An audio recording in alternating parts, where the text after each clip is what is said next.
And hello. Welcome to the Absolute Football Podcast, the first Premier League show of 2024. We've made it. All sorts today. We've got Premier League, we've got FA Cup, we've got transfers. It's just Shah and I, so we're going to talk about whatever we feel like. I can have a rant as well. I've got a rant prepared. Rant. The second rant of 2024. Oh yeah, I've had many on last week's show. we have another rant for you, definitely. But yes, you will have noticed, unfortunately, Lucas is not with us tonight. He's feeling poorly unwell. So we send our get well soon to Lucas. He was feeling unwell before the Liverpool-Arsenal FA Cup game, but I think that's maybe just turned his stomach just that little bit more as well. So bless him. We hope Lucas is back fighting fit with us soon. But of course, it's not just me. Shah is here. And of course, I enter with a limerick. Josh is a song man. I'm a limerick man. So 3 times this week for Shah in your ears, the best week that you will have in years. Shah's been winning awards, deserves all her rewards, and Rochdale won, so there's no tears. Hey! Yay! I know. I mean, I don't know. I know obviously it's not lower league show, and I will talk about it on Thursday. But did you see Tyree Sinclair's goal? Oh, it was a good goal. Yeah. Patrick Bamford actually watched Sinclair's goal, I think, and then he thought, you know what, I can try one better on the Sunday. He's got his Rochdale. He's just copies. He's a copycat, Patrick Bamford. I think so. We'll let him off though. Absolutely the case. Well, we are going to talk Premier League, and of course it is FA Cup. Hence, I've got my Aylesbury United non-league side shirt on to try and promote a bit of FA Cup here. But we will go to you guys in the chat as well, because it's all about you guys in the chat. Graham, welcome to Graham. Evening to us in the chat.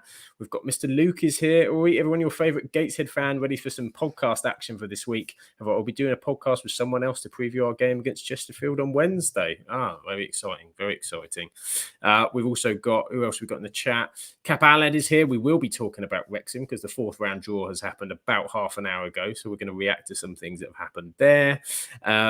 Sean, take it you haven't got the Man United game on Sound Save the Embarrassment. I have got it on, and they've just scored. So I'm a little bit more comfortable in my seat than I was when Wigan should be 1-0. I think it's Diego Dallo. Either that or he's shushing the crowd for some other reason. But so, yeah, I have got it on the background, but I will stay focused as I can for you. Spenny fan, Chris, afternoon. RIP Franz Beckenbauer. Yeah, sad news today. Franz Beckenbauer died at 778. A legend of football, Franz Beckenbauer. Johnny C. Hey guys, Simon is here as well. He also says RIP Franz Beckenbauer and evening to us.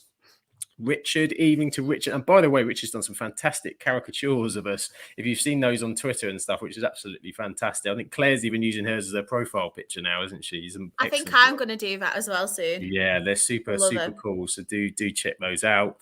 And there we go. Heather has made it in as well. There we go. So Graham's calling it now Manchester Derby at Old Trafford in round 5. God, yeah. Worry about that at a later date, I think. Just deal with Wigan tonight, first of all. But yes, of course, it is the FA Cup. FA Cup weekend, Shah. FA Cup 3rd round's a very exciting weekend, isn't it, for football? I think we've touched on cups before, but what's your best memory of the 3rd round for you? 3rd round, I think, I'm sure the 3rd round was Rochdale Leeds a few seasons ago, and Scott Hogan and Ian Henderson scored and we actually beat them. I'm pretty sure it was the 3rd round. So from a Rochdale point of view, that was one of my favourite ever games. And I think Brian McDermott actually got sacked after that game, or a couple of games later. So it was a good few seasons ago. So that was definitely mine. But do you know what I think's really sad? The FA Cup doesn't seem to have that buzz about it anymore. And I remember when I was younger, that was the main one everyone used to be excited about. And I feel like there's just not the buzz about it anymore. And it's quite sad, really, isn't it? Because I did love the FA Cup. There was so much about the FA Cup. Yeah, there was always the 3rd round was always the one looked for. Straight after January, you had New Year and you had the game. It always kind of went sequentially for me. As you had Christmas, New Year, the darts. Of course, the darts would be Love the darts as well. and then there'd be the FA Cup 3rd round, where now all the sort of talk people are like, "Oh, Premier League's not bad," but it's a nice break. And so we know for the lower league teams, it's so important, so massive for them as well. It just gives a different angle to football and a different thing. But it has. lost a little bit of that, but there's still been some magic this weekend for sure. The TV picks, I don't think, have helped this round either, to be honest. I don't think there's been the greatest picks, should we say. It's all the top teams in games that were probably going to win. But there we go. Yeah. Brilliant. Absolutely. Yeah, they did do. Exactly. And Spinning Fan 6, Maidstone United was shock of the round, beating Sting. What a huge result for Maidstone. Absolutely fantastic for them. Graham's flying the Maidstone flag for sure. They've done well. And Johnny says Barnsley knocking Liverpool was my favourite. I think that's me with you there. And that was a good one. But shall we react? I don't know how much you've seen of the draw, Sharks. It wasn't that long ago. I know, so you got in and I've not really seen any of it. Right. So I've got Fabrizio up here. So he's given some of the big the ties involving the top teams, and we'll go through. We're going to touch on some of the big FA Cup games. So I know you're going to talk about it on the lower league. We'll talk about some of the Premier League teams as we're on the Premier League pod. But first off, so at 400, we've got Tottenham versus Manchester City. That's tasty. To be fair as well, I think Tottenham are quite good against Manchester City. Haven't they been the bogey team? So that could be quite interesting. They've got a good record against them. That will be quite interesting indeed, I think. Chelsea versus Aston Villa is another interesting one with how good Aston Villa have been as well. So that's a decent tie, absolutely. You've got the potential tie we're going to see, which for me is very, very interesting. Newport County or Eastleigh versus Wigan or Manchester United. So potentially, Eastleigh did fantastically well at the weekend. 10 men they were down to, but managed to pull back and get 1-1 away at Newport. So they've got the replay to come next Tuesday it is. But for me, I drove past Eastleigh Stadium about 3 hours ago. So I may have to move if that match happens. Have a holiday. I'm going to, that might be the time I'll come and watch Rochdale or something. So I'm well away from these shores just in case of any dramas. So that's a massive tie. I mean, it's great for lower league sides to get those big ties, and say for Eastleigh or even for Newport, that could be absolutely huge, couldn't it? 100%, because it's like it's not only like a payday for these kind of clubs, but it's also an experience that fans maybe haven't had in their lifetime.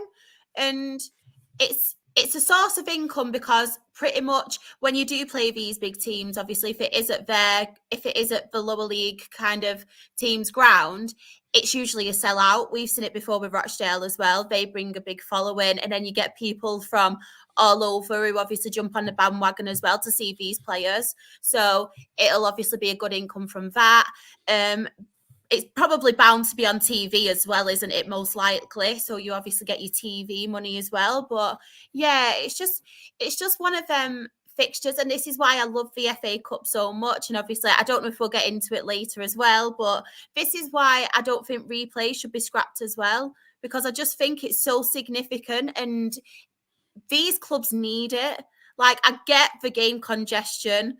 I get that from a Premier League point of view and a manager's point of view. But at the end of the day, those kind of teams have got the money to obviously have these big squads as well. So they should be able to rotate their squads. But yeah, that's something we'll probably get onto later, isn't it? I'll save my run. We certainly will. There's certainly some discussion around the replays to come for sure. It is. It is massive for those lower league sides. And as you say, not just the money and what it can do for the clubs financially, but for the fans. You know, as you said, that opportunity to play that game that they remember. And so I remember some non-league games and such of certain teams. Like I say, Aylesbury United made the third round, and I think it was '94. We got to play QPR. Got battered 4-0 by QPR. I think the second round they got a duck celebration out, and it was just like the talk of the town. Everybody loved it. I remember that as a kid. It gives special memories for sure. Heather says I can come and watch the Smash Swans. So I do want to go and watch Bournemouth at some point. Actually, it's not a million miles from me, so I definitely want to see Bournemouth play at some point. They're playing some really good football. And another good result for them. They came back really well in their third round this weekend. So that shows some excellent character as well that squad's got, and confidence. So they made it through. They've drawn. Who did Bournemouth draw in the cup? They've got in the next round this is it. Yeah, Swansea in the next round. There we go. We should have known. Should have known. I just got told that, but there you go. It's been a long day. I didn't think either. I was like, oh, who did you get? Swansea, why not? Other results we've got in there, of course, say Wrexham, big result for Wrexham. Wrexham away at Blackburn. That's a good draw for them. Blackburn, big club. Yeah, very big club. It doesn't really. It's one of them where obviously it's a great win for Wrexham, but it doesn't really surprise me as well because Blackburn have been on a bit of a free fall recently. I think they do need to invest and get some new signings and new bodies in January. But obviously, it's still massive because there's still 2 leagues apart, aren't they? Championship, League Two. So, yeah, but I do think Wrexham have got the players and they have got higher standard players, haven't they, who could play in a higher league as well. So, as much as obviously it is a shock, it isn't at the same time. Yeah, that's exactly it. Wrexham put a run together last year, didn't they? And you could Yes. kind of see at Shrewsbury there was the potential of that kind of happening. I think with how well Wrexham have been playing, so it was an excellent win for them. I'll just pick a couple of others out the chat. I think Simon said up here, yeah, he's got the. You tend to get this in the cup, don't you? They always pick a fixture in the draw that tends to be just after you play them in the league. So Sheffield Wednesday Coventry Yes. 2 weeks in a row as the league before. That does tend to happen. And Heather says they had that last year with Everton as well. So it's funny how that kind of turns around, doesn't it? So Spenny fan Chris saying Wednesday beating Cardiff 4-0, quality result. Yeah, they've been struggling a Very bit. So good. very good 4-0 win for them. And some big ones. Just if there's anything else in the draw, I'm just going to have a quick look. What else you got? Leeds, Ipswich, Maidstone. So Maidstone are away at Ipswich, which for them again is a big tie. I mean, there'll probably be. It's tough, isn't it? Because I think once the Premier League teams are in there, that's where everyone's eyes are drawn. That's where they want. But still, Ipswich is a big tie. Exactly, 100%. And Ipswich have a very great following as well. So is it at Ipswich as well? It's at Ipswich, yeah, at Portman Road, That's yeah. that's good as well because they're 2 teams that you wouldn't really see play each other very often with obviously them being in a championship. So it might be a new ground for many people as well. So it's one of them you've kind of got to look at the positives, even though you have got your Liverpools, your Manchester United who are playing tonight and Manchester City, a City in it? Yeah, they are. They beat Huddersfield, didn't they? They smashed Manchester City Huddersfield, as yeah. well. Yeah, they did. Um, so even though it is disappointing in that aspect, you've just got to look at the positives and think, well, maybe we won't have another chance to go to that ground. It's whether Ipswich as well, with them being so high up, whether they actually put their full squad out as well. They might not, because obviously they are competing for promotion.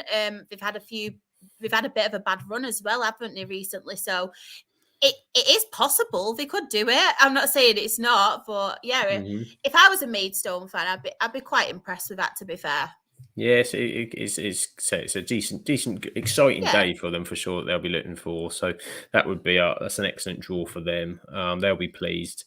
So yeah, some very good. Sheffield United with a good 4-0 win as well. So they've drawn Brighton in the next round too. So another Premier League tie there as well, which will be another interesting one. That could go either way as well, couldn't it? Because Brighton haven't been the best recently. They've got a lot of injuries. Sheffield United new manager, so that could either go either way. That's true, and sometimes I think you tend to find sometimes that you get a relegated your side that's in the relegation battle. They tend to have. There's normally one that has a decent cut run. It's almost like the pressure's lifted for a week because they're gonna be like, okay, this week we can just go out and if we lose, we lose because the Premier League's for everything. So and sometimes it can take the pressure off. You get a couple of decent draws, and quite often you see a relegated side or side that ends up getting relegated make the quarterfinals or something. At least in the FA Cup. Didn't they make it to the semi-finals of the AFL Cup last year as well? Well, the Carabao Cup, whatever you call it. I'm sure they were in the semis, weren't they? Yeah, they had a good run there as well. So yeah, it's good cut run for them as well. So yeah, a very interesting 4th round draw. And so we'll talk quickly about one or two of the FA Cup games. Probably the main one in terms of Premier League was Liverpool Arsenal. Well, Arsenal Liverpool that way round because it was at Arsenal. Liverpool coming through 2-0 at Arsenal. What do you make of that shot? It's obviously turned crab stomach, but yeah, I just think if Arsenal had a striker, it would have been a completely different story because the amount of chances they had, it was absolutely ridiculous. And it just goes to show that obviously Kai Havertz isn't the man. Like Kai Havertz, and Crabber said all along, even when he was at Chelsea, Kai Havertz isn't the man. I just think they need that striker. I don't know if they'll get one in January, but they desperately need one because they've only got the Premier League now, haven't they, to concentrate on. They are out of everything else, so they have to get that striker. They still got Champions League, haven't they? Oh yeah, Champions League as well. Sorry, of course. But they definitely need a striker. They played well. I think it was just they just weren't clinical enough. Whereas Liverpool, on the other hand, I think Liverpool they got into the game and obviously they were more clinical, but I think Arsenal were personally the one who did have the better chances. Liverpool just did what Liverpool have been doing in the Premier League as well, where they don't look as strong, but then they come into a game. And I think that's what Jurgen Klopp's very good at. I think he's good at making his substitutions as well. Like, he's very tactically, he knows what he's doing at the right time. And I just think with him and with Liverpool, they've kind of got the mentality that Arsenal haven't as such, where they don't have to be playing that well, but they can still go out and win the game. Whereas Arsenal, obviously, they have at times been playing well, but then obviously they lose ahead. So I just think Liverpool have got the mentality where Arsenal don't, and Liverpool have got goal scorers and strikers. This is a difference. Liverpool are certainly on certainly a lot more clinical, I think, than Arsenal were. We'll just say hello to Anthony's joined us in the chat. Our very own Ant, welcome to join us today. Super Ant is here with us. Nathan comments that Wigan won and got relegated. They did. They got relegated this season. Wigan won the FA Cup against Man. Of course they did. And Graham says, made me laugh. It was brilliant. Yeah, what wasn't it? Super Watson, Ben wasn't Watson. It? Super yes. Ben Watson from the corner. Remember that. Graham says vintage Arsenal, all those chances and lost. And he also says as well, is Tony bound for the Emirates? I don't think he is. Doesn't it? No. An interview came out today and he said he wants to repay Brentford and stay with them for this season. So if there were any plans, then that's going to be difficult. It was it was a funny game because say Arsenal created a lot of good chances and someone that was a bit more clinical would have put Liverpool in a real problem. But at the same time, Liverpool were resolute and played very well.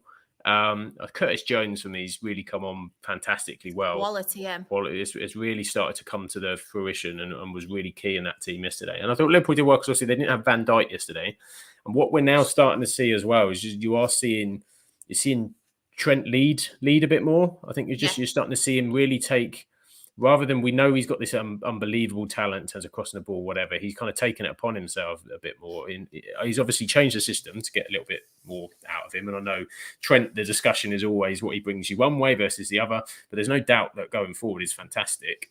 And that cross that he put in, the ball in for the goal. Okay, it was an own goal, but it was just perfect, just right in that spot, 100%. Right where it needs to be. But Arsenal are a problem in terms of the way that they're finishing. I mean, I think I saw XG of 6.5 in the last few games, and they've scored one.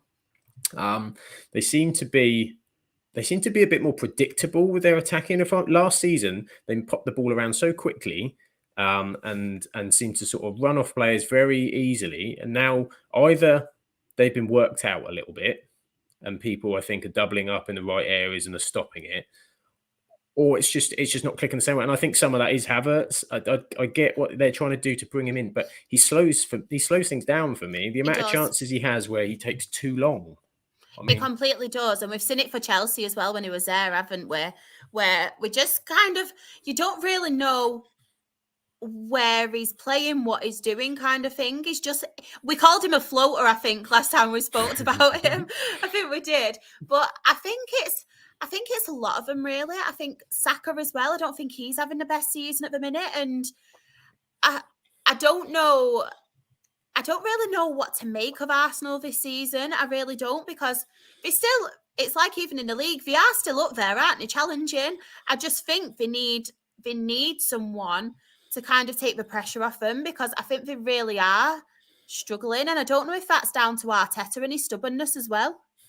There's probably a mix of that. I mean, you need a striker. You need someone who's going to score the goals. And the problem was last season they had so much quality in Martinelli, Saka, Odegaard. Yeah. Jesus was out injured for a bit, but they were all chipping in. So you kind of didn't need that one man because but they've all stepped right off it this season. So it's not just in terms of numbers, but their effectiveness is in all kind of areas. So without having that striker, you think Man City, okay, Haaland obviously, but there's threats all over the place. Salah gets you 25 goals a season for Liverpool. And then you've got people like Diaz, Jota, who are quite clinical in terms of the way that they finish as well. Not including Darwin Núñez in the clinical finishing list, but brings you other things like coming on the left yesterday. I think I think it was Richard, I think, said in the chat. Let me find this because I thought this was an excellent point. Yeah, when they moved Darwin out to the left, that worked really well and that completely changed the game. That was a great Klopp decision actually in that game to change things over. It's very strange. I don't know what to make of Darwin Núñez, because I feel like he is a very busy player, and I feel like he does cause his problems. but I just don't know. Like, I can't explain it. It does cause problems, and I feel like he has glimpses of quality, and you think, oh, is this Darwin Núñez? Are we going to finally see Darwin Núñez? But he does show up at the right time as well. This is what like I don't get about him. He's funny. He's a funny one to watch because you say It really is. There's these moments of flashes of brilliance, and the talent is there, and he's explosive, and he's exciting, and he's but then you almost get like the own goal he almost scored yesterday. You just had to hedge it out for a corner. All of a sudden, you're thinking, "Oh my god, he's almost put that in the top corner. How's that happened?" He's just very kind of erratic with his finishing, but he does seem to be positioned in the right place, and he certainly works hard and he's quick. It's interesting. It will be interesting for me how Liverpool fans feel about Darwin Núñez at the end of the season. So I think they love him. They love what he's about. And they kind of understand that they're not clinical enough, but they haven't seen it cost them yet. I think because they've got so much quality everywhere else and they've been winning 100%. Games, it's all right to carry a player not carry a player, it's not fair, but to have a player that's not going to score goals, that you're like, oh, Darwin's missed again, because you're going to know that Mo Salah's scored and you get through it. If Darwin Núñez's misses start costing them points in a title race, it'll be interesting to see how people sit on him. Yeah, I get that. So it will be interesting. But say Liverpool got the job done, and Arsenal, when we're looking at the Premier League, have got a lot of work to do. Certainly got a lot of work to do. Do you think they will get a striker in January? Because if Tony's not on the list, I'm not sure, A, who they go for in terms of who could be available and whether they would stump the money up for it.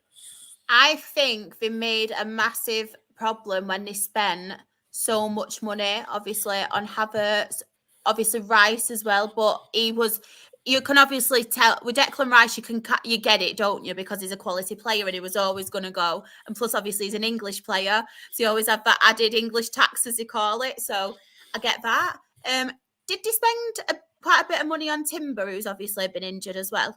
Yeah, Timber's one that's been a huge miss for them. So I think they've been frustrated with Zinchenko this season in terms of what he's given them. But I think just Timber was supposed to give them that different dynamic. And obviously, they've missed him for the whole season.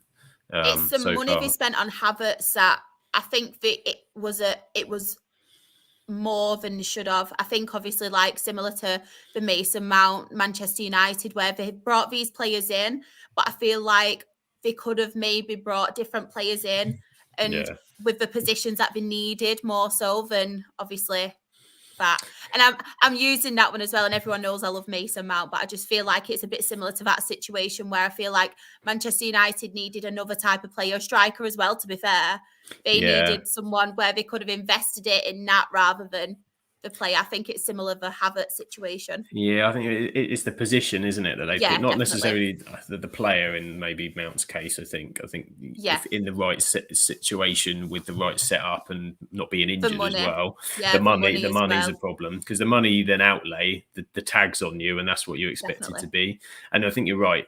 Arsenal certainly needed a striker. The striker was crying out. Jesus gives you something completely different, but there's a reason why Pep didn't build that Manchester City team around Gabriel Jesus, and he had him as someone that could come in and create things in different areas, but he was never going to lead the line for them. And in a title-winning side, struggling to think of many teams that didn't have a prolific striker. You know, City have had Haaland, Aguero leading the line. So when Liverpool won it, Salah was so important for them. You even go back to Leicester. Jamie Vardy was emphatic that 100%. Season, scoring goals. You have to have that guy. Either that, or you have to have what Arsenal had last season, and your front three are, or you at least have 2 or 3 players that are chipping you in with 15, 20 goals, and they've not got that either. So it's a real conundrum for them. I feel like as well, I don't know if anyone else feels this, because I know sometimes it could be a bit of like a headless chicken as well, but I feel like they miss Xhaka and Xhaka's presence, because he always it got stuck in, but he was kind of a leader. As much as obviously he'd lose you a game as well by stupid decisions, I feel like last season he really did mature. You kind of saw what he was about. He did step up, didn't he? And I think he went to Leverkusen, didn't he? So he's obviously, they're seeing the fruits of what he's performing as well. I don't know how often he's been in, whether he's a starter, I presume so. I think he's been doing, I think I saw on Twitter that he's actually been doing his coaching badges, with Xabi Alonso and stuff, and kind of taking a role there, when maybe That could be interesting. Yeah, I mean, the Xhaka going out has been interesting. Obviously, Rice coming in, different dynamic. Johnny mentions about Tierney going out on loan, so they've kind of lost another outlet in terms of out of there. Graham's pulled an absolute blinder out of the hat, so we'll have this. Problem with Timber is he's always falling down. There we go. We love a good corny. We love a corny pun on a Monday evening. Simon says about there's a striker playing in Portugal. Yeah, Gyökeres, isn't it? Who's at Coventry, was fantastic. Has been out there, and he's been rumoured with a few people. There's him, and the other name that is getting punted around everywhere is Guirassy. Because he's got a very low release clause, and I think there was some. See if I can pull it up, because there were some quotes I think from the sporting director that I saw today. Yeah. So he's at Stuttgart at the minute. Stuttgart have had a very good season. The sporting director wants to keep him. They're hoping. They said their strategy is to hope and fear, not to fear and keep our fingers crossed, which sounds like we don't really want him to go. But he's apparently got it's in the region of 17 million euros release clause. He's scored 19 goals in 16 games for Stuttgart. You just feel that someone's coming in for him. Yeah, whether it be Arsenal, West Ham were heavily linked a while ago. Chelsea were, because he's a player in Europe and they have to be 8-year contract. He's probably a little bit. They won't be able to spend enough on him. That's the problem. They will spend 30-40 million. I know. So. I'll have to buy like all his family. Got any brothers? We'll have to buy all of them. Got any brothers? We'll buy all the Guirassys. Got all the Guirassys. So he's another one that could be interesting. But yeah, I mean, Premier League wise, Arsenal are they're not a million miles away points wise. But I think everyone's looking at them going, are they going to have enough? We're all expecting Man City to put the accelerator on at some point. But flipping it back the other way, what do you think of Liverpool's title chances? Oh, it pains me to say it, but I think they'll definitely be the challengers with Manchester City. I feel like with Manchester City, even though people are like, oh, they're not the same Manchester City as last year, they're losing games, blah, blah, blah. They could easily go and put a massive run together. We see it like they'll get a couple of players also in January, strengthen, and then obviously they've got De Bruyne back as well, which is absolutely massive for them. Like, no matter who you support, Kevin De Bruyne is absolute class. Absolute class. I think he's one of my favourite players that I've seen. I do like De Bruyne. Even though it pains me to say it because he's a Manchester City player. But I just feel like with Manchester City and Pep Guardiola, they could go on a massive run. And I still think they will win it. But I do think Liverpool will be challengers. I can't really see Arsenal unless they get this striker that we're talking about, whoever this striker may be. I don't really see them being. I'm not saying they won't be up there because I think they'll get Champions League. I really do. But I just don't see them challenging, especially like I say with Arteta. I just think the stubbornness of him, as I mentioned before, I just don't think they've got the mentality for it now. And I think maybe last season and just what happened with them, it's kind of still affecting them being so close. And then obviously, I would like them to do well and I'd like them to be up there challenging to make it a bit more interesting, but I do think they will fall off and I think it will be Liverpool and Manchester City. Yeah, it does look difficult for Arsenal to close that gap, and I think from a Liverpool perspective, I mean, for them to be top and for them to be top by, is it 4 points or 5 points at the top of Man City? And they'll know better than anyone how good Man City can come back in that second portion of the season, for sure. But the thing for me from Liverpool is I don't think they're the finished article yet, which is maybe almost a little bit more worrying because they've sort of been getting the job done fairly quietly at times without being emphatic. But they've been getting the job done and they're starting to become a bit more resolute. They're starting to become a bit more harder to beat. They're keeping clean sheets. But defensively, they've been good. That's always a good hallmark for a title side. It's just, the question is just what City do. It's just, for me, it's just what City do. If City step up to the level that they are, I still think they're gonna step away. But at the minute, Liverpool are clearly the contenders, are clearly 100%. The ones that can stick in there. Not seen the best of them either, have we? As you mentioned, I don't feel like we've seen the best of Liverpool. I feel like they've also got another gear as well about them. Yeah, I don't know. I don't know whether it's just obviously seeing them time again, Manchester City. Whether I just think, especially with players coming back as well, they will go on this good run.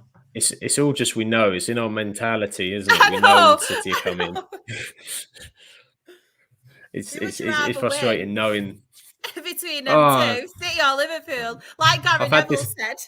Do you remember when he? Yeah, he did. Yeah, it's just like choosing someone to take your missus out. No, it's I've had this for the past 5, 6, 7 years now, so it is what it is. I've just kind of watch it now. I just Got watch and used wait to and see it. because otherwise you can get yourself you don't enjoy football. I think if you watch it through that kind of lens, Yeah. then it would be difficult. It would be difficult to see Liverpool win the title.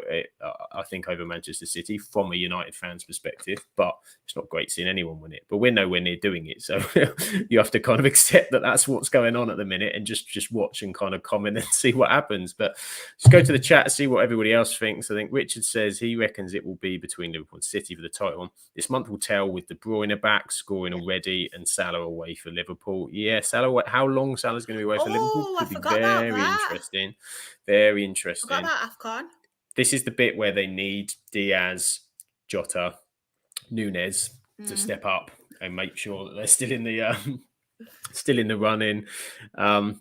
Richard said, "Don't rule out Villa around in the background, quietly staying in there. It'll be interesting for Villa. I'll cheer on Villa to stop them all. If Villa I win the want title, Villa I'd too, take but it. I just have a feeling with Aston Villa. I think they'll still be up there. I just think they might tail off a bit. But there is January transfer window as well, so I don't really want to rule anyone out because you never know what will happen in January. And from what we've seen so far as well, Emery's signed some really good players and he's got experience. And Aston Villa have got money, so you never know. I think I really do want Aston Villa to go out there and surprise everyone, but I just think that Manchester City and Liverpool will be a lot stronger. Yeah, I think Villa are still going to have a good season because they've got quality in there, 100%. and that they'll still be hanging around. But I think I said it all season. I just do feel when it gets later on, when they're still, because I think they'll fight all the way in the I do. they're in the Conference League, aren't they? I think And they'll and win that. and the cup potentially because Emery loves the Yeah, cups. He loves the cup, so definitely. that's maybe where it tells a little bit on the squad. Again, if they get an injury to Ollie Watkins, things like that could massively. But I mean, as they've been going, hopefully they can keep the run out because having Villa up there has been really exciting this season. So let's hope they do the business. But we'll see. We'll see with Aston Villa. As you said, transfers are interesting because it could change the picture somewhat. Who's going to do what? Yep. A lot of people seem to be handicapped by FFP, and so I think maybe more kind of loans and things like that. Yeah. And different teams do different stuff, but we've also seen Tottenham seem to be the ones that are getting very excited with their transfer plans in January. There's 3 particular transfers, two of which are question marks either way, if I I'm know. honest, and one looks like it could be a very good deal. So the one I think could be a very good deal is this centre back that they're looking for Genoa. There's Dragusin. I've not seen an awful lot of him, but the stuff No, I've I've sort of not. seen, he's playing for Genoa in Serie A. I think they reckon it's going to cost him about 25-30 million. He's 21 years old, made his debut for Romania. He's helped them get qualification for Euro 2024. Ooh. So he comes with a pedigree, but I can't honestly say I've scouted him personally. I've not seen a lot of him. He seems to be one. Ange we trust. Exactly. The Ange scouting network, we have to believe, is working well. But on the other hand, look like they're bringing in Timo Werner.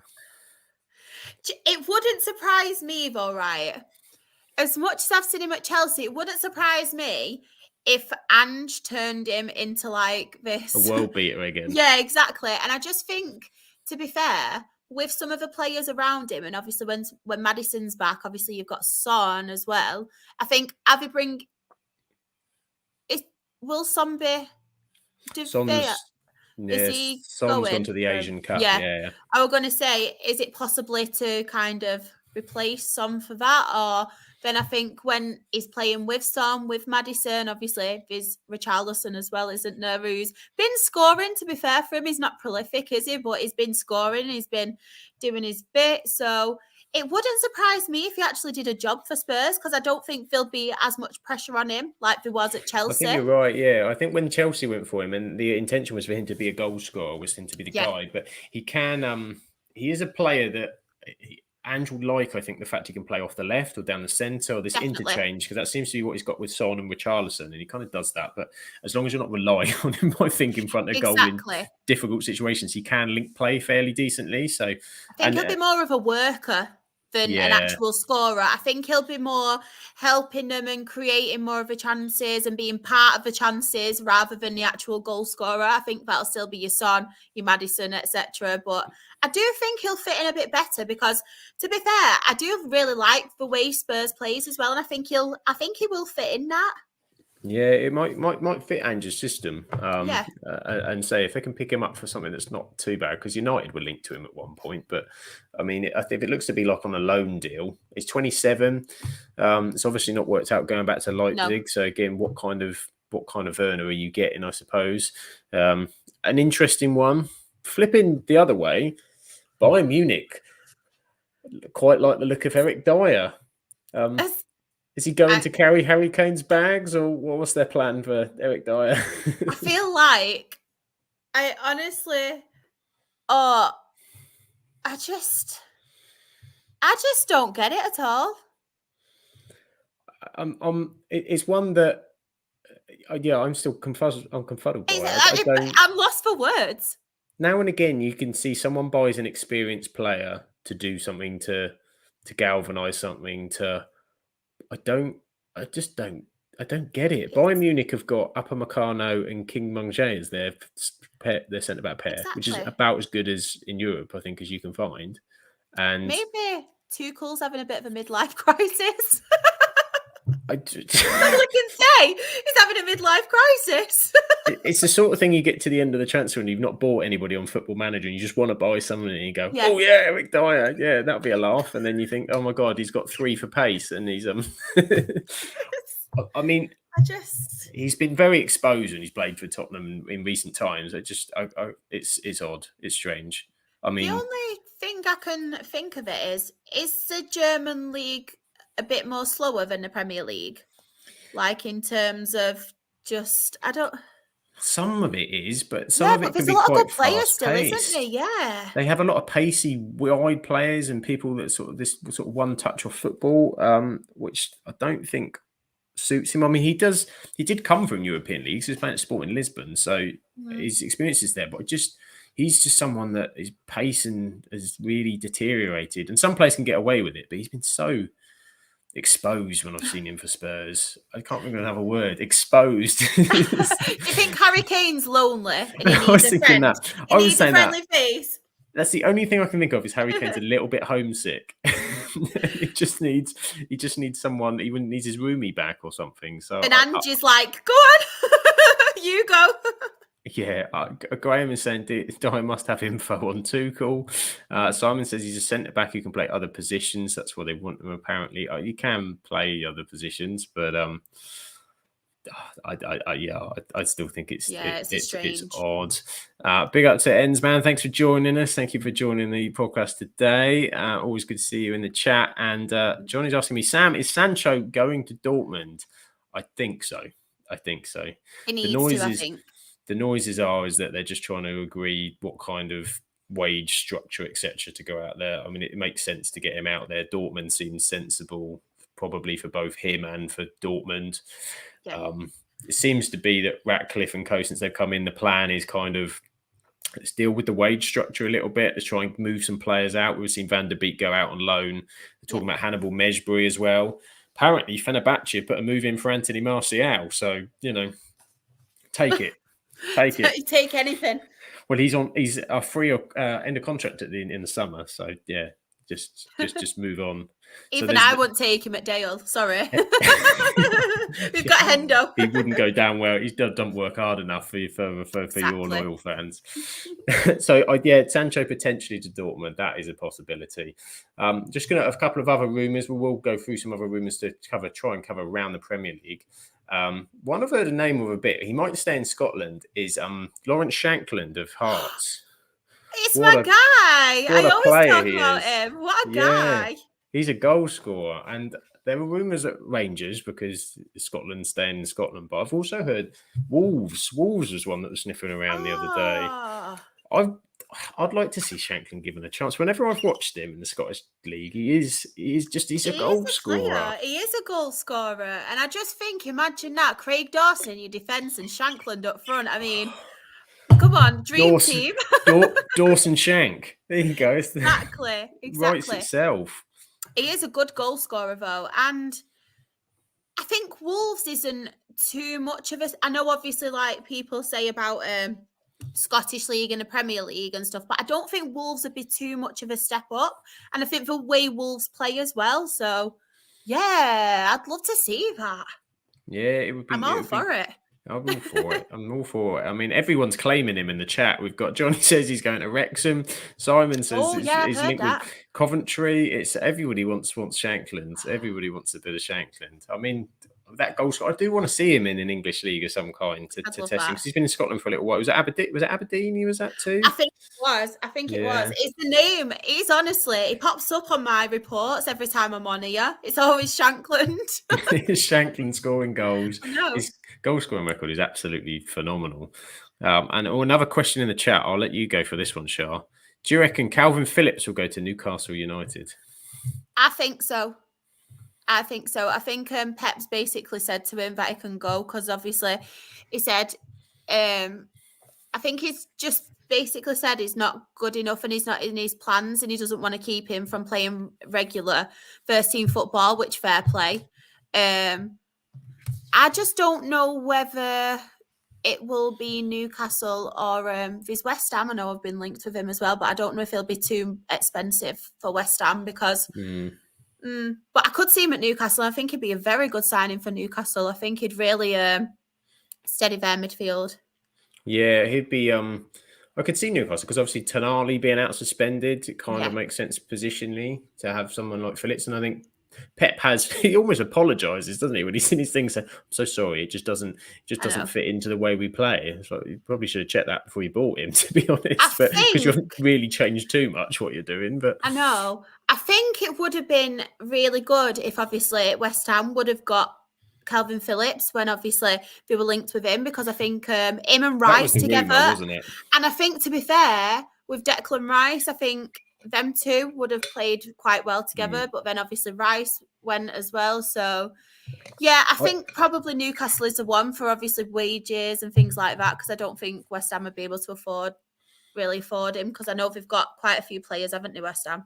Yeah, I mean, department. They've got a few players in and out. I think at the time, because there was a brief rumour, wasn't there, that City were in for Declan Rice, and I think at that point, when City were in for Declan Rice, then everyone jumped and thought, well, that makes sense. Part of the deal, Phillips going the other day is part of the deal, but obviously Arsenal, whether that was always set in stone, who knows? But that was a possibility, so it could potentially happen. I think that'd be a good signing, very good signing if it does. Yeah, I think because they'd probably get him on a loan. I think definitely they'd get him on a loan. I reckon so.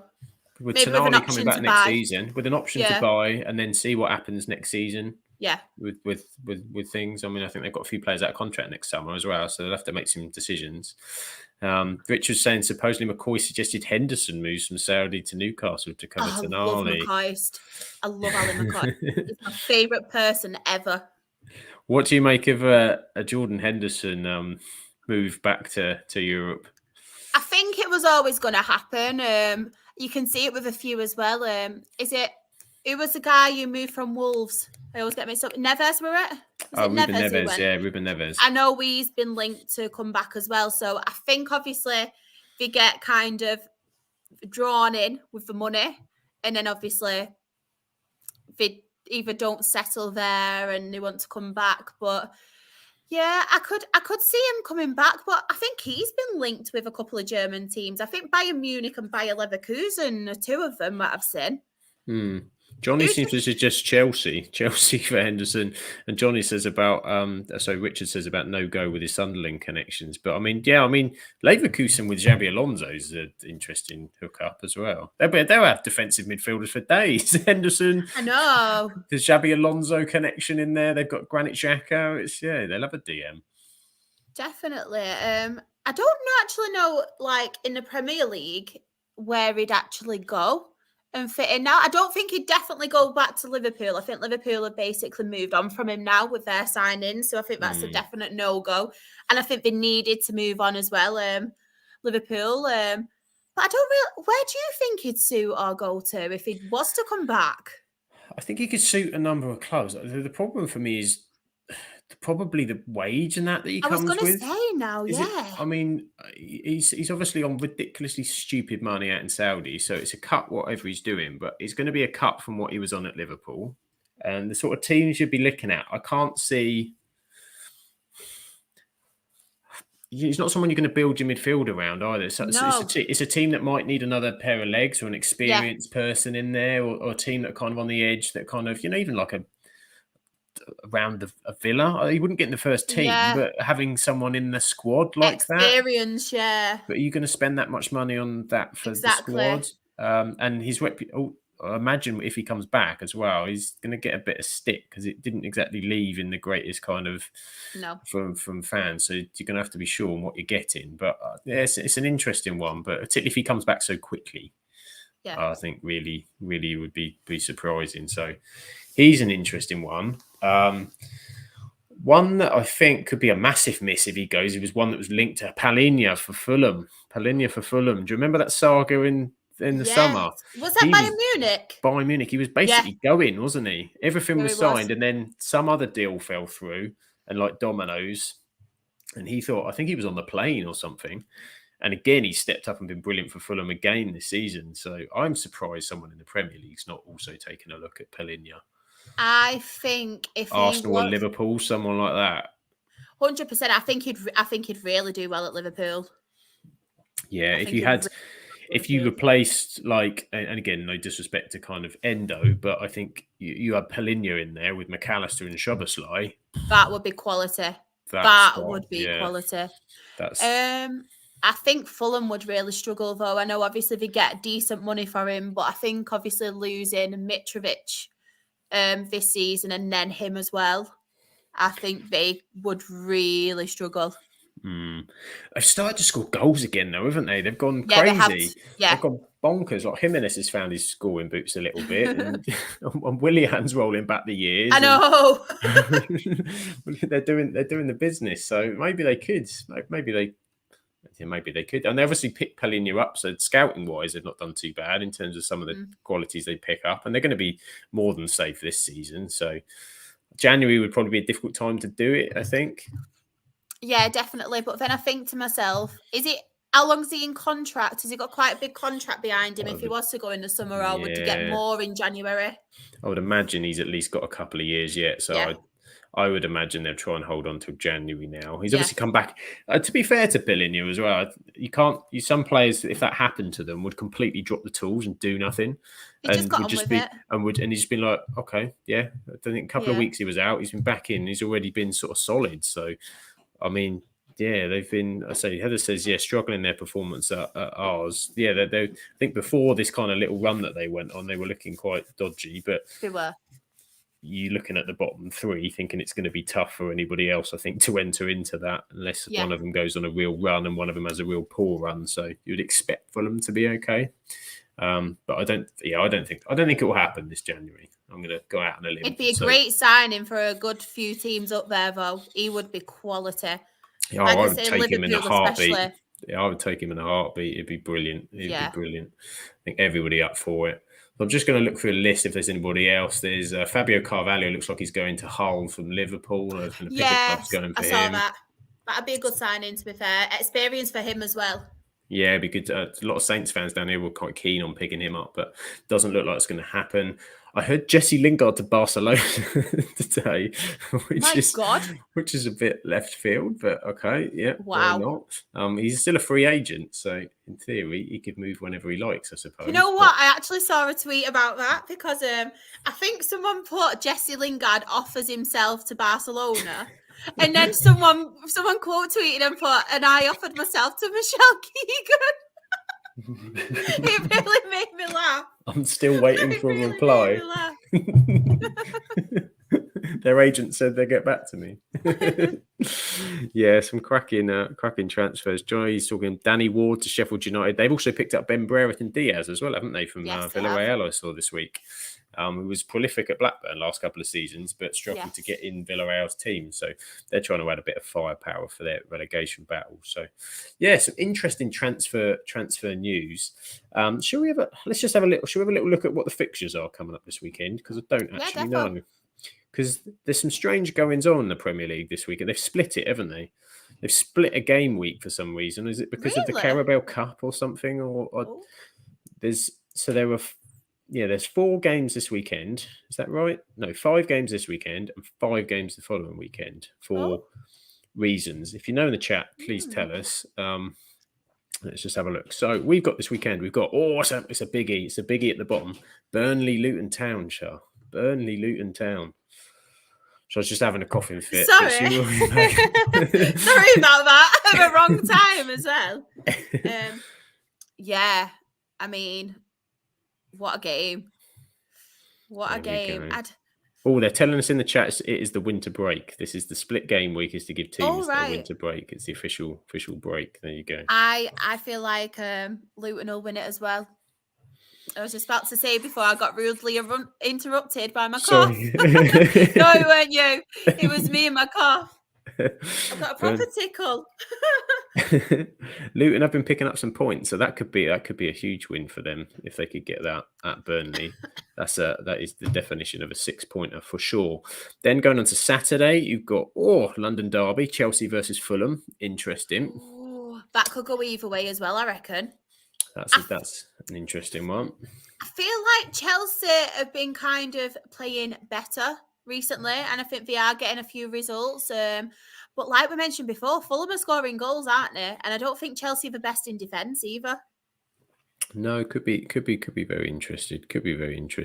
Simon says we need to give them their correct name, which is Vincent Kompany's Burnley, apparently. So Vincent Kompany's Burnley. Which, funnily enough, Dan will be on in a few weeks, so we can ask him how Vincent Kompany's Burnley is getting on. Also on the Saturday, Newcastle versus Manchester City at Newcastle, but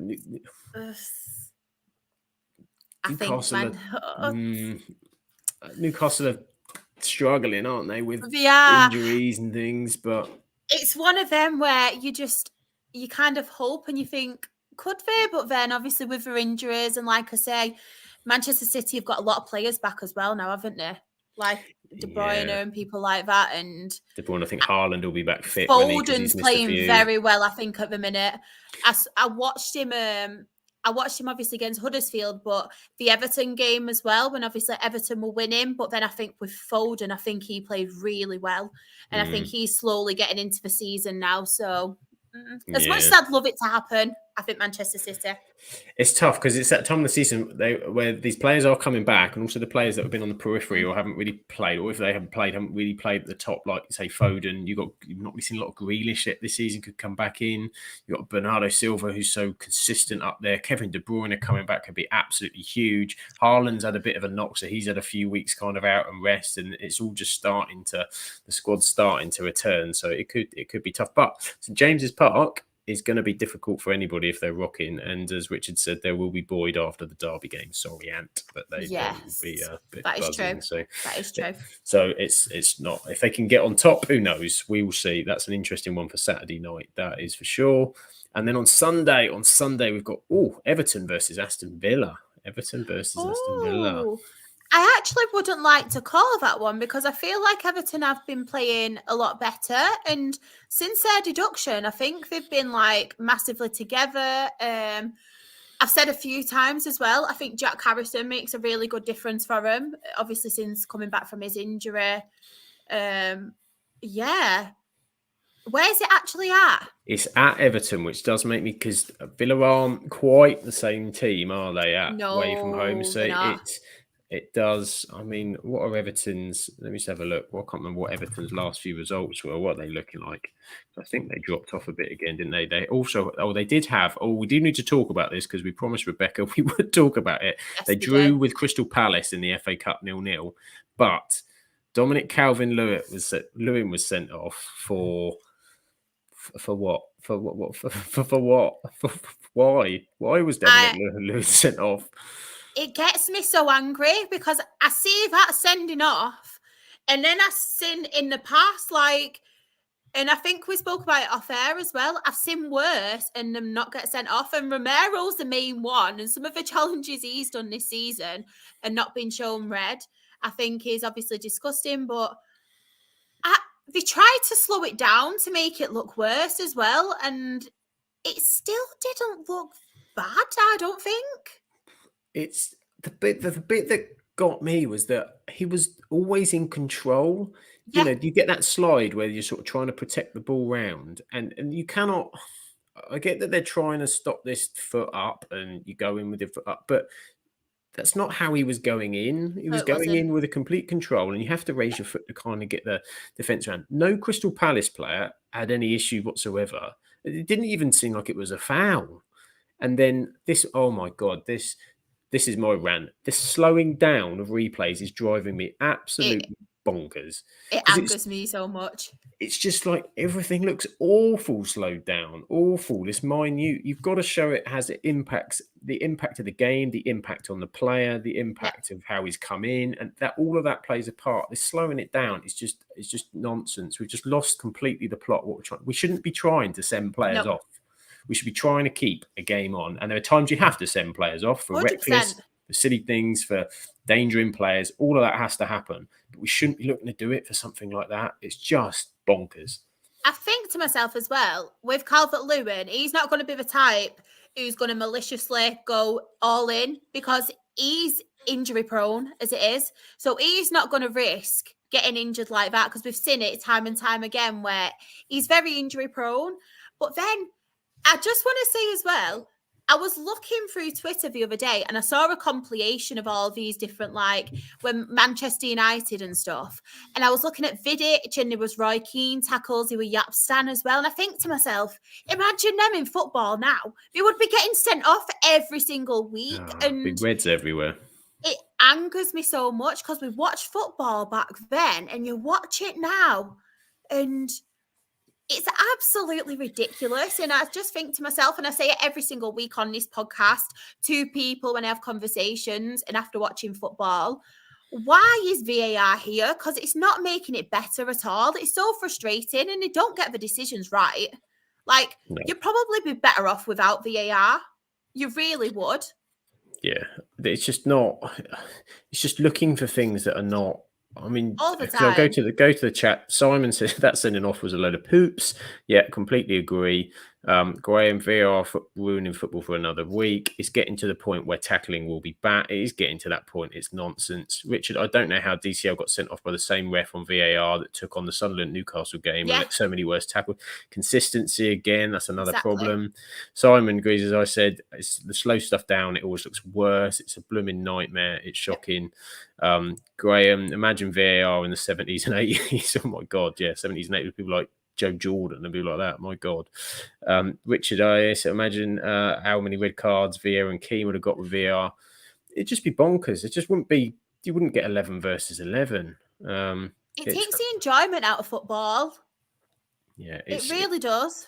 It's frustrating, and it just seems that. And Johnny says, do you think a referee should be sat down the following week if they make a mistake? I think the problem with it now is because there is VAR, it's kind of not that culpability. There is not that. And I know you can't, they want to get away and you need to respect the referee and we can't sort of be pointing fingers and all the time with them. But because there is, they wait for VAR and they just go with what VAR tell them. So it isn't the referees making the decision. How often do they go to the monitor and they just do what I can't remember one where they've gone, no, do you know what? That's a load of nonsense. I think it's this. There was one a few weeks ago. I cannot remember for the life of me which game it was. I spoke about it on this podcast. There was one decision and the referee said, no, I stand by my decision. And I cannot remember. I think it was a lower game in the Premier League. I don't think it was one of the higher teams, but I thought fair play, and it's going to bug me now because I spoke about it. There was one. We've had one this season. Yeah, you need to find out which one that was. We'll go back to because we went on our VAR tangent as VAR tends to do. We're talking Everton, and their form has been a bit poo, but if I look at their last 3 results outside of the FA Cup, so they lost to Tottenham away 2-1. They lost to Manchester City at home 3-1, and then they were beaten 3-0 away at Wolves just before the new year. So it's not a great little run. No, but then at the same time, I think to myself, Manchester City, and they scored. Tottenham have obviously been doing well. And you can't really take anything away from Wolves because the way O'Neill has them playing, he has them playing some really good stuff. And I think Wolves are a very good team. Good team. So it's not good from an Everton point of view because obviously they've lost them games. But I just feel like they have been on a good run apart from them. And they are good teams that they have been playing who are in form as well. So yeah, it's now looking like goals, I think, for me in that one for sure. I think Villa away, the way that they play, that there should be. So watch that be 0-0 now, having given it the kiss of death. Yeah, that'll be a 0-0 ball fest now.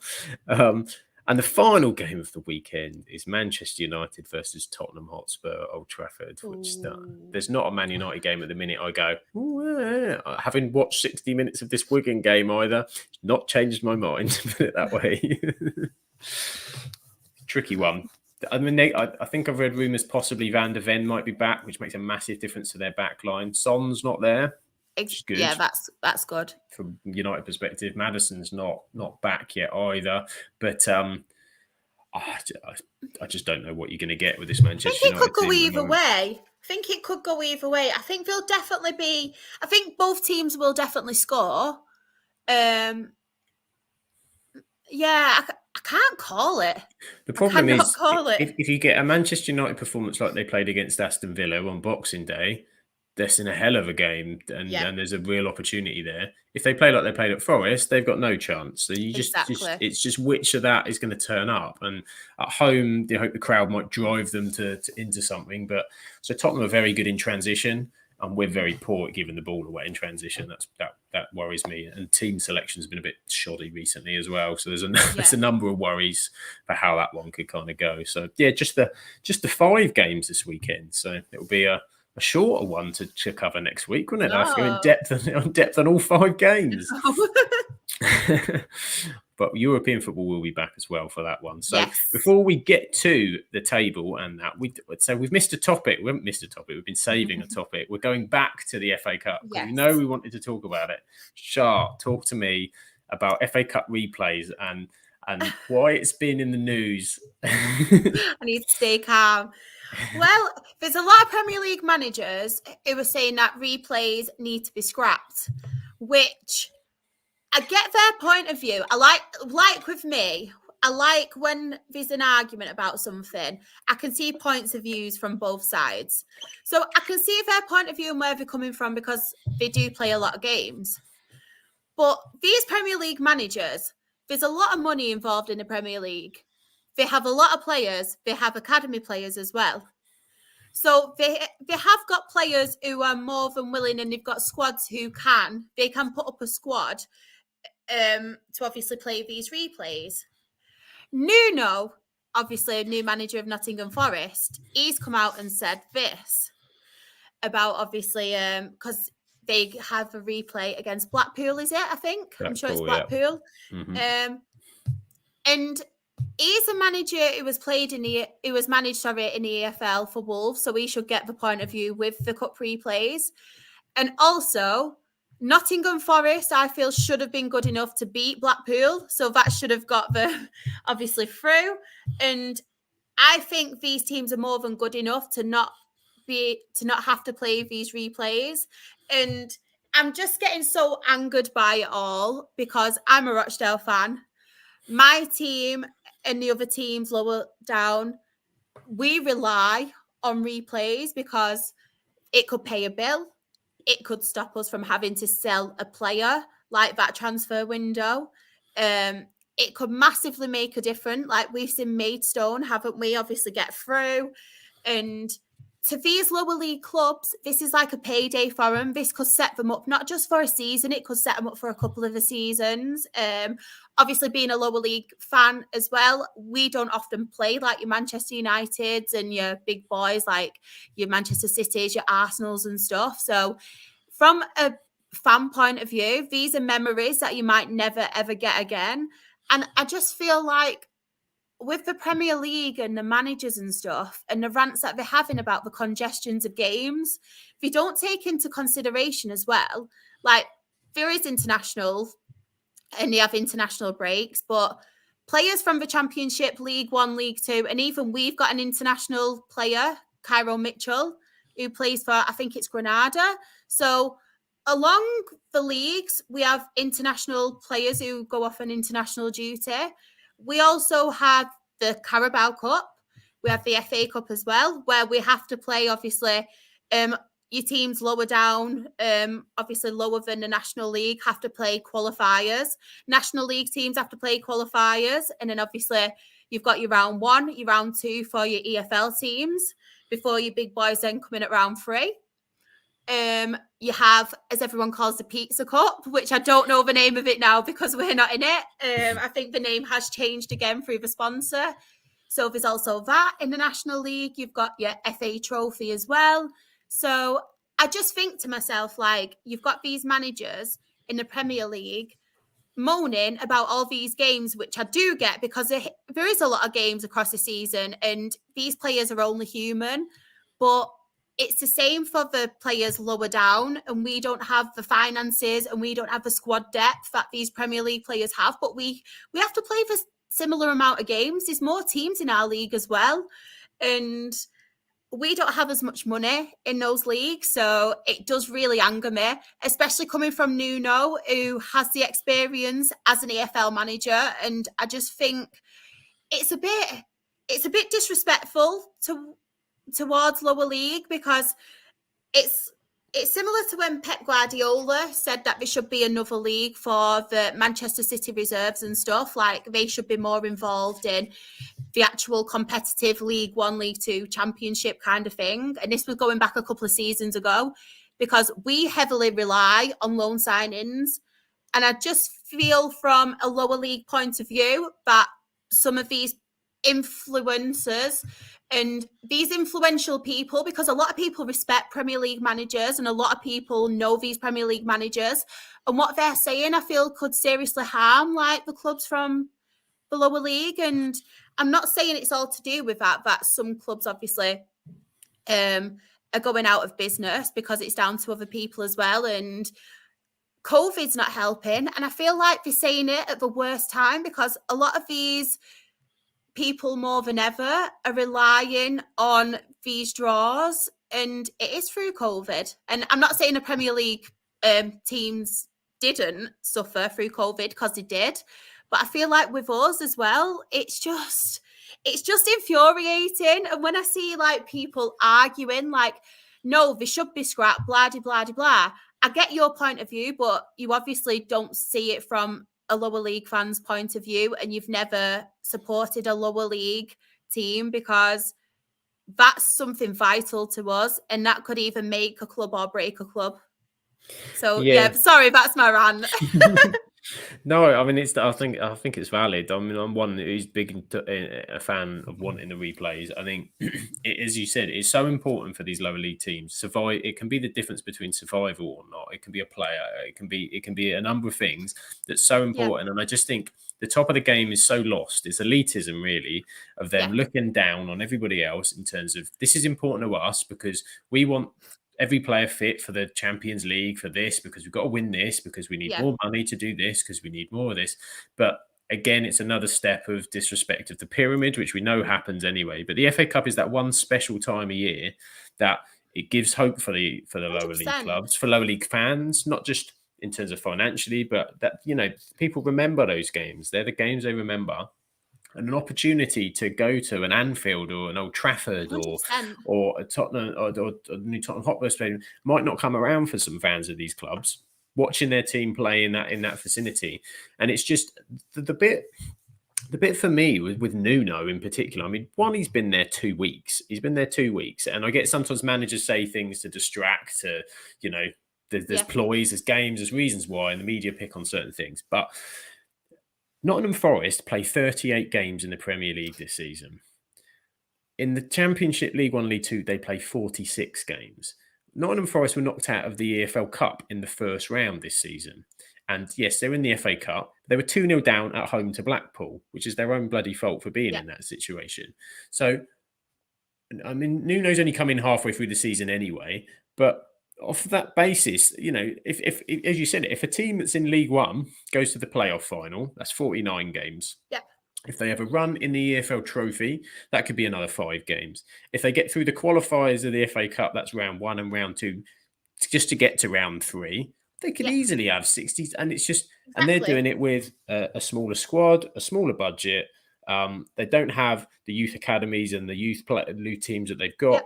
And they get, you know, they're going to get injuries, if not more injuries, because of and then also not playing on pitches that are quite as well looked after as the Premier League. There's a whole host of reasons. 100%. And it's just so blinkered. It's absolutely blinkered to be making those kind of statements with regards, I think, to the FA Cup replays. Now, as you said, the argument about are they playing too much? Do they need to consider what they should be playing, the breaks that they get, is a completely valid argument, and the safety of the players and hitting that elite level. But I think coming after the FA Cup replays is a bit rich and disrespectful of the lower league sides for me. I do 100%. And I just want to say as well, obviously, I was talking about Nottingham Forest, and it was really refreshing to see, obviously, the comments I did see when Nuno obviously mentioned that. Nottingham Forest fans were like, well, it's our own fault for not beating Blackpool at the end of the day. They deserved it. To be fair to them, If obviously you're not beating the team, then they fully deserve a replay, and they should get the replay because they've earned that replay. So I completely to be fair to Nottingham Forest fans, and there was a lot of them as well who said, no, that's out of order. So I do totally respect that.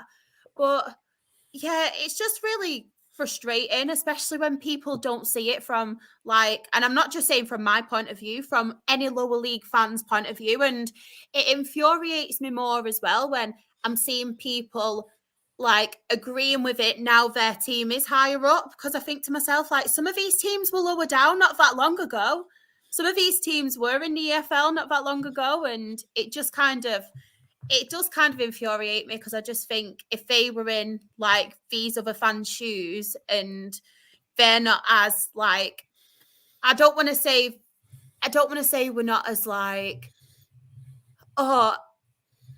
it's hard to put into words. I don't want to say I've not had the experiences that other fans in the Premier League have had, because I've seen a lot with Rochdale. I've seen relegations, promotions and stuff, but it's we're not as well off with money, and that could honestly we've had cup runs in the past and we've not had one for a few seasons now, and it's our own fault obviously because we've not been good enough and we've not won the matches, but that's took a massive thing on our finances. And I just think to myself, looking back a few seasons ago, we kept Scott Hogan an extra half a window because of that cup run and things like that, because we didn't have to sell him in that window. And it's just things like that what I just don't think people get. Yes, it gets missed. And so we've talked passionately about it. So, and we know that there's a lot of people in the chat that are passionate about it. So we will let you in the chat have your say as well, because we know this is quite a hot topic, and we do have a number of fans of teams that are in the EFL leagues as well. So Alan says, wasn't that long ago Brentford in League One, the replay would be a big thing for them. And that's something that Simon echoes, that Thomas Frank annoyed him, should we say, most of all, because Brentford were a couple of years ago. Yeah, it's that experience that they should know better for that.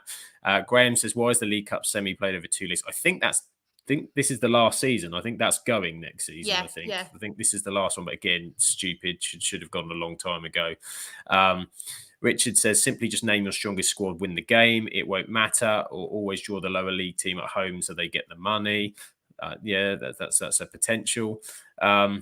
Keep replays every round for lower league survival and extra income. Yep, certainly. And then, there we go. There you go, Shay. If you need to go, I'll keep reading the comments. Is that okay? Yeah, that's fine. I'll just go and grab a drink. Shay, we'll be back in a second. I'll carry on with the comments. So we've got, let's go, what else we've got? Postponed games cause problems for lower down the leagues as well. 100% they do. I mean, everyone has the same issues with the Premier League, so I seem to think it's just specifically for them. To be fair, Chris, the Premier League don't run the competition. The FA do, but the FA usually do what the Premier League tell them to do. It's the money issue again, isn't it? It's the Premier League dictating what's kind of happening. Although we love the Premier League, it does cause knock-on effects everywhere for sure. Alan says, if an all-Premier tie, I can understand no replay, but if involving a lower league side, it should mean that both sides should agree whether there's a replay or not for that to happen in the tie. Interesting. I don't know how you could work that maybe in practice, but it's certainly an interesting idea. Simon reckons scrap the League Cup. Well, we're out of it, so I don't mind the season yet. Scrap it, get rid of that. Imagine Dale getting City or United, but getting the gates receipt for full Etihad or Old Trafford. Yeah, it's huge. It's absolutely huge to these clubs to get those finances in. Can make all the difference to them and be massive. We've got some love for Shah, but I'll hold on for that till she's back so she can read what you've sent them. Problem is, Premier League don't see anything exist outside the Premier League, says Graham. Yep, completely correct.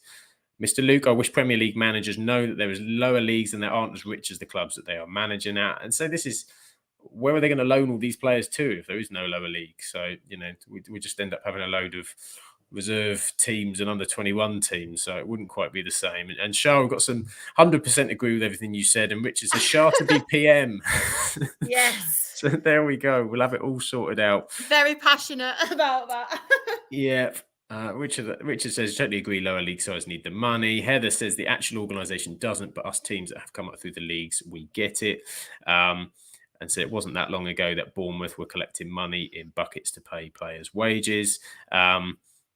There we go. Yeah, 20 years ago, City were the ones wanting replays when they were playing in Division 2. Yeah, that's very interesting. 100%. Johnny says, Sam 2-0 United. Yes, I've seen it. Bruno scored. Missed about 300 chances, but it looks like my Eastleigh Man United game is a potential. It's still a potential.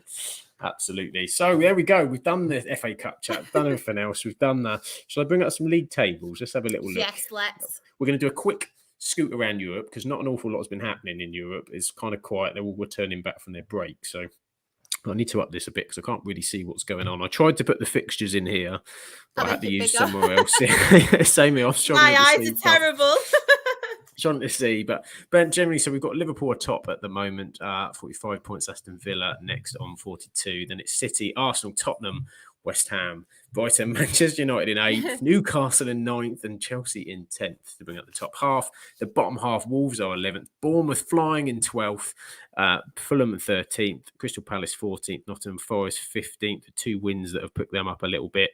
Brentford are slowly sliding down in there, but Ivan Toney's back. He's back. He is back. Again. Back again. Who's going to take a punt on him for their dream teams? Ivan Toney is back. Everton are 17th, obviously with that points deduction, and the bottom 3 still remains Luton, Burnley, Sheffield United. Is that going to change, Shah, that bottom 3? Oh, I don't know. I want to say yeah because obviously I have Luton to survive, but nah, I don't think so. Can't see that. There we go. I don't think so. Can't think so. Never mind. Right. Let's go around we'll go around Europe quickly. I haven't seen anything or done any massive sort of prep, so I only really know the scores that have come up here. So we have Osasuna beat Almeria because Almeria always lose. They were beaten. Sevilla lost to Athletic Bilbao, who have snuck into the top 4 actually. So Athletic Bilbao on a bit of a run. Barcelona picked up a much needed win. They've won twice in their last 2 games. They're still slightly off the pace of the top 2. Granada with a 2-0 victory over Cadiz. Cadiz and Granada in the bottom, so it pulls Granada a little bit closer. A win 2-1 for Celta Vigo over Real Betis. Real Madrid have snuck top of the league with their 1-0 victory over Real Mallorca. Ooh. But, what a win. What a win for Girona. Yeah. My Girona, your Girona, our Girona, still there. They beat Atletico Madrid in a goal frenzy. Absolute goal frenzy. I think that's 4-3. If my eyesight's correct.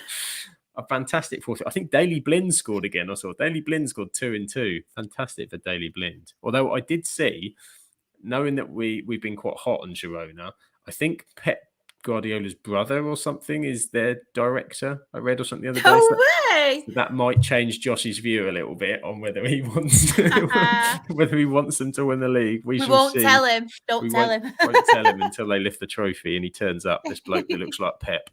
Getafe lost 2-0 at home to Rayo Vallecano.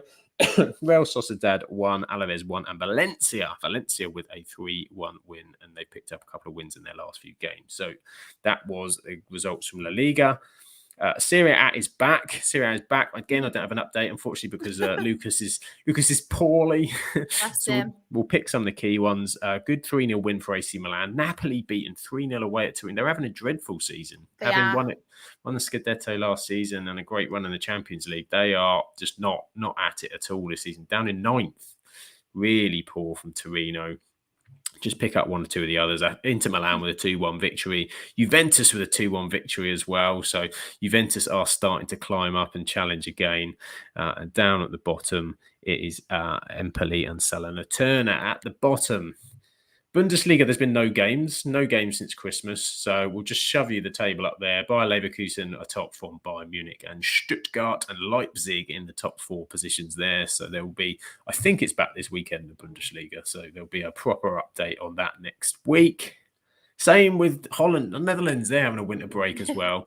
PSV haven't won a game. They haven't won a game since mid-December. Sort it out, PSV. Outrageous. They still are miles clear. Look at that. Is that 16 wins? 60, is that 56 goals, 6 conceded? That's just bonkers. Absolutely bonkers. PSV are running away with it. But Ajax have caught things up. If you recall early on in the season, Ajax were massively struggling. And although they didn't get a win in their last game, they are up to 6th. They're on a roll, fifth, aren't up to 5th now. So they've managed to claw the gap back. Ajax are back in business in the Eredivisie, but it's PSV's to lose. And if the first half of the season goes, PSV don't lose. So it looks like they're going to be well and truly away. Ligue 1, again, nothing's happened. Paris Saint-Germain is still top. Lyon are out the relegation zone, though, with 3 wins. There we go. Liga. As much as we've got. And Scottish Premier League, Shah, there's, again, nothing's happened. There was a quick game after New Year, but it's been quiet. I think it's back on the 24th, though. I think properly back on... Is it the 24th, I think? I think so. Have they had or have they got their FA Cup? Is it usually they have their big third round? I'd like to say I know, but I really don't. I need to do my research. This is where we need Ali McCoist. We need to bring Ali. We need to bring Ali in. Ali would know. We need to bring Ali in. Yeah. Ali would know. But the minute Celtic lead, Rangers are. But Rangers have 2 games in hand. So with that, it gets a bit close, actually. It does get a lot. It does get a bit more interesting, doesn't it? Maybe we'll have a title race in Scotland this season. We shall see. And there we are. That is everything from, if I can get rid of it, from Europe. Way. There we go. So that is the business. So yeah, it's all good. It's all good. Happy days then. We've made it round. We've covered FA Cup, we've covered Premier League, we've covered Europe, we've covered transfers. We've done everything in it looks like Manchester United might actually go through the FA Cup third round after a struggle at Wigan. So it's all looking good. But before we go anywhere, of course, there's been lots going on in the podcast. You will have noticed. We are very excited that we have our second WSL preview show coming up this Wednesday. Shah is pulling the extra shifts this week. She's tripping up. Why don't you tell everybody about what's going on Wednesday, Shah? Yes, so on Wednesday it is our WSL show, and as Sam mentioned, it is our second one in our preview shows. So we will be just reviewing what has happened in the season so far, and yeah, it's going to be really interesting. It's not just the WSL as well that we're going to be covering; it's the Championship. So I'm really, really excited for it because as much as obviously I do like women's football. There's a lot more knowledgeable people on it as well with me. So it's really nice, like, hearing their point of views and stuff. I think we've got Freya, who everyone's familiar with because she's been on our podcast before. We have Chloe, who was on last week with Josh and Rebecca. And we've got Danny as well. I think some of you might be familiar with him because he has been on Absolutely Lower League. He is one of the mental crew. Northampton fan, but he isn't quite as mental as me and Claire and Nick. So, but he is in that category. So I think it will be a lot of fun. Yeah, looking forward to it. It should be a good one. Yeah, looking forward to that. This is our second of 3 previews before that comes back, and then that will be a regular on a Wednesday night as well. So if I bring up the new socials. There we go. So we are Mondays, Wednesdays, and Thursdays at 8:30 because Shah is doing a triple shift, and there will be a lower league this Thursday. Not Yay. too sure who's on it, but it will pretty much be most of the usual Just me and Ant chaos. so far. Just you and Ant having a chinwag. We'll see. I'm sure we can persuade someone else on. And yes, absolutely. And Richard said, yes, it's Women's FA Cup this weekend, so we can go with FA Cup talk about it. Yes, I'm doing, I think, next week's WSL one as our final preview, and we're going to try and cover the FA Cup with that as well. So that will be exciting to do. I'm looking forward to that one. But yes, you can. Where to follow us? You can follow us on Twitter /X at Absolute Ball Pod, YouTube at Absolute Football Podcast, Twitter Absolute Football Podcast as well, on TikTok at Absolute Football Pod, Instagram Absolute Football Podcast _ and Threads. I think we're there somewhere floating around. On Facebook, the absolute like Kai Havertz. Yeah, like we are the Kai Havertz of Threads. We're there somewhere, and now and again we do something. That's us on Threads, and the Absolute Football Podcast on Facebook. That is us. But of course, where can people find you, Shah? Well, obviously, as mentioned, I am on the WSL show at 8:30 on Wednesday, and then I've got my lower league show on Thursday. We will be covering some of the other FA Cup games that we didn't touch on, obviously, before. And it'll probably have his say as well on the Sunderland Newcastle game, so that should be very interesting. I don't think he's a happy man. I'll have my say on Rochdale winning again. I'm so happy. But apart from that, you can catch my rants. You can catch my happy episodes as well. I am most active on Twitter, Instagram, and TikTok. I'm SharXREFC. My Her Game 2 stuff as well is Rochdale HGT. But yeah, you can find me on here for the rest of the week. I hope you're not going to get sick of me. This is it. Shah's got plenty to do this week. You can have the week off next week, I think. Only fair. So yes, you can get Shah. Go and follow her on all the socials. I am up the FM Ducks mostly on Twitter or TikTok. I'm doing some football video stuff on TikTok when I get the time. That will be good.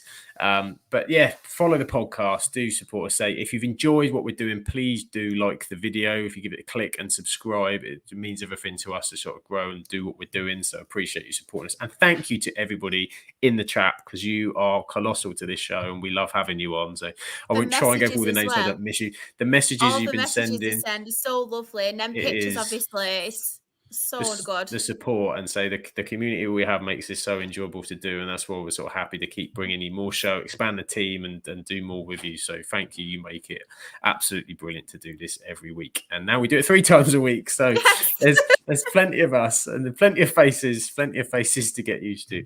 But we hope you all have a wonderful week. Enjoy the football, whatever you're going to be watching. I'm going to watch about another 3 minutes of this game. Hopefully it doesn't go tits up and it will be wonderful.